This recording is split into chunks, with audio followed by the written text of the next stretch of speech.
नमस्कार दोस्तों, मैं हूं अभिनय और आप सभी का स्वागत करता हूं स्टूडियो पे। दोस्तों, चाइना और यूएसए का जो ट्रेड वॉर है, इस वॉर के वजह से दुनिया भर की जो इकोनॉमी है ऑलरेडी बहुत ज्यादा सफर कर चुकी है। और करंट में अगर देखा जाए तो डोनाल्ड ट्रंप यहां पे फाइनली इस बात को रियलाइज कर रहा है, क्योंकि ऑलरेडी अगर देखें तो यूएस पे इसका बहुत बड़ा इंपैक्ट दिखने लगा है। दोस्तों, सबसे पहले आपको बेसिक बात यह समझना है कि चाइना और अमेरिका में बेसिक डिफरेंस यह है कि चाइना में एक डिक्टेटर है और अमेरिका में अगर देखा जाए तो एक डिक्टेटर है, बट यहाँ पे एक सर्टेन डिग्री ऑफ जो फ्रीडम है वो मौजूद है।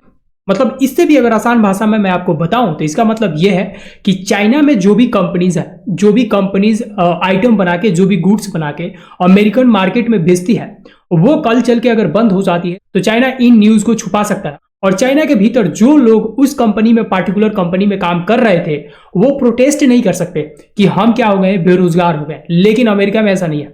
अमेरिका में ऐसा सिचुएशन अगर होता है तो लोग सड़कों पे उतरेंगे और प्रोटेस्ट करेंगे। दुनिया भर की जो मीडिया है उसको कवर भी करेगी।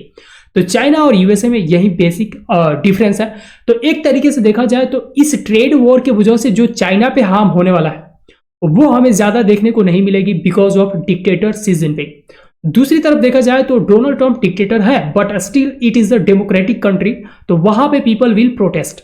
और ऑलरेडी मैंने एक वीडियो भी बनाई थी जिसमें बताया था कि डोनाल्ड ट्रंप के प्रति कहीं ना कहीं जो एक रोष है, एक गुस्सा है, वो कहीं ना कहीं पनप रहा है अमेरिका में। क्योंकि दोस्तों, मैं आपको बताना चाहता हूं कि $600 बिलियन का एक्सपोर्ट करता है चाइना टू द यूएसए।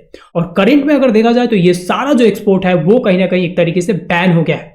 245% का ये जो टैरिफ है वो लगाया गया है चाइना के ऊपर। चाइना की तरफ से भी नेगोशिएशन शुरू हो गया है और अमेरिका की तरफ से भी नेगोशिएशन शुरू हो गया है, बट यहाँ पे चाइना धीरे धीरे अमेरिका को हंट कर रहा है। तो चलिए एक एक पॉइंट में बताता हूं कि चाइना का यहाँ पे स्ट्रेटजी क्या है टू हर्ट द यूएसए। सबसे पहला जो मूव था चाइना के द्वारा वो ये था कि चाइना ने जो भी ट्रेजरीज वगैरह था, जो भी बॉन्ड्स वगैरह था, उसको इन्होंने सेल करना शुरू कर दिया, बेचना शुरू कर दिया। जैसे ही इन्होंने बेचना शुरू किया, इसका सीधा सा इंपैक्ट पड़ेगा डॉलर पे। डॉलर धीरे धीरे वीक होता चला जाएगा। जब डॉलर वीक होता है तो इसका मतलब यह है कि अमेरिका में जो भी आइटम दुनिया भर से उनके मार्केट में आते हैं वो क्या हो जाएंगे, महंगा हो जाएंगे। मतलब अमेरिका के लिए इंपोर्ट्स एक्सपेंसिव हो जाएगा, एक्सपोर्ट चीपर हो जाएगा। बट अमेरिका का जो रिलेशन है करंट में अगर देखा जाए तो दुनिया भर के देश के साथ कहीं ना कहीं खराब चल रहा है। तो ऐसे में अमेरिका ज्यादा एक्सपोर्ट नहीं कर पाएगा। तो सबसे ज्यादा इंपैक्ट अमेरिका के लोगों पे पड़ेगा। उनका कॉस्ट ऑफ लिविंग जो है वो राइज कर जाएगा और इसकी वजह से जो लोग हैं वो और ज्यादा गुस्सा हो जाएंगे अमेरिकन प्रेसिडेंट डोनाल्ड ट्रंप पे। जो सेकेंड मूव है चाइना का वो है यहाँ पे क्रिटिकल एक्सपोर्ट को हार्ड कर देना। मतलब यह है कि जो रेयर अर्थ मिनरल्स हैं उसको अमेरिका में एक्सपोर्ट करने से मना करेगा यहाँ पे चाइना। एक तरीके से देखा जाए तो ऑलरेडी इन्होंने एस्कैंडियम वगैरह का जो एक्सपोर्ट है उस पर बैन लगा दिया है। मतलब यह है कि जो भी रेयर अर्थ मेटल्स है उस पर ऑलरेडी बैन लगा दिया है चाइना ने, और इसकी वजह से ऑलरेडी इंपैक्ट दिखने लगा है यूएस के इंडस्ट्रीज पे। और सबसे पहले आपको समझना होगा कि जो REM है यानी रेयर अर्थ मिनरल्स, इसका इंपॉर्टेंस क्या है। इसका इंपॉर्टेंस हर जगह है। आज के दिन में जिसके पास ज्यादा होगा REM, वही दुनिया को लीड करने वाले हैं। क्योंकि आपको डिफेंस में हो गया, हेल्थ में हो गया, इलेक्ट्रॉनिक्स में हो गया, स्पेस में हो गया, हर जगह जो भी न्यू टेक्नोलॉजी है हर जगह यूज होता है रेयर अर्थ मिनरल्स।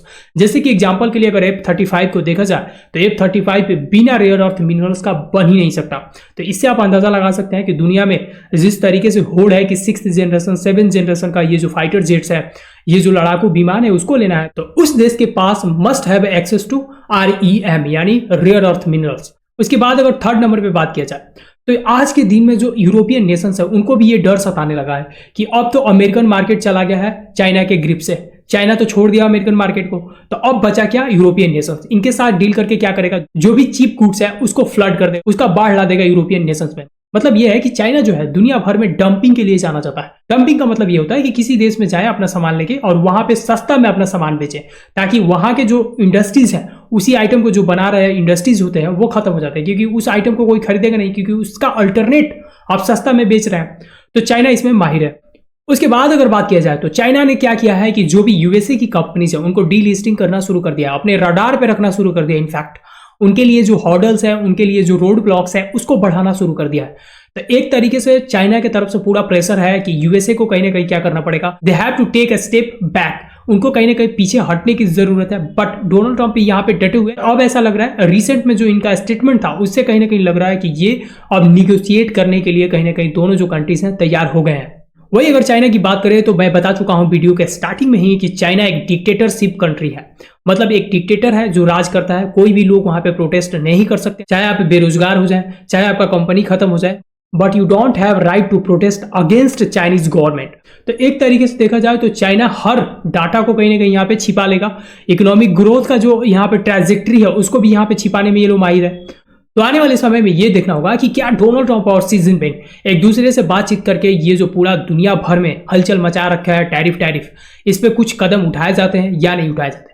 वही अगर इंडिया की बात कर ले दोस्तों, तो इंडिया को इससे बहुत ज्यादा फायदा भी होने वाला है। अगर ये जो वॉर है कंटिन्यू रहता है तो बहुत सारे जो कंपनीज है वो धीरे धीरे चाइना को छोड़ रही हैं। इसलिए छोड़ रही हैं क्योंकि उन पर टैरिफ लग गया है। टैरिफ की वजह से वो धीरे धीरे अपने आप को क्या कर रही है, किसी दूसरे कंट्री में अपना जो मैन्युफैक्चरिंग बेस है उसको शिफ्ट कर रही है।